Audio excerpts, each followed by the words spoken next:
నాకు సమకూర్చి ఇచ్చాడు. ప్రతి అవసరత దగ్గర దేవుడు నాకు సమకూర్చి ఇచ్చాడు.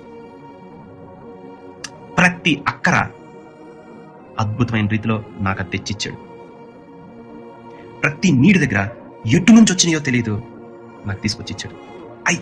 ఆపర్చునిటీస్ నాకు దగ్గర చేశాడు, వ్యక్తులు నాకు దగ్గర చేశాడు. అది ఎటు నుంచి వచ్చిద్దా అనుకుంటే ఎటు నుంచో ఒక అటు నుంచి నాకు వెయిట్ అప్పుడు ఆయనతో అన్నాడు, నీకు యాంగ్జైటీ ఎందుకుందంటే, నువ్వు ఎందుకు చింతిస్తున్నావంటే, ఇక్కడే ఉన్నాడు, అన్ని జనులు వీటన్నిటి విషయమై విచారించరు. నువ్వు విచారిస్తున్నావు, నువ్వు జడ్జి చేస్తున్నావు, నువ్వు థింక్ చేస్తున్నావు, ఎలా నా లైఫ్ ఎట్లా, ఇప్పుడు నేను ఎలాగా ముందుకెళ్ళి, నువ్వు ఈ పరిస్థితిని ఎందుకు ఆలోచిస్తున్నావు తెలుసా,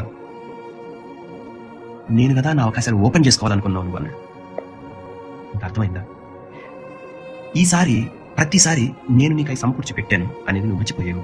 ఈసారి నువ్వు ఏం ఆలోచిస్తున్నావు అంటే, ఆపర్చునిటీ ఎక్కడ, మనకి డబ్బులు ఎక్కడ వస్తాయి, మనం ఏం చేస్తే ఇది జరుగుతుంది అని థింక్ చేస్తాం.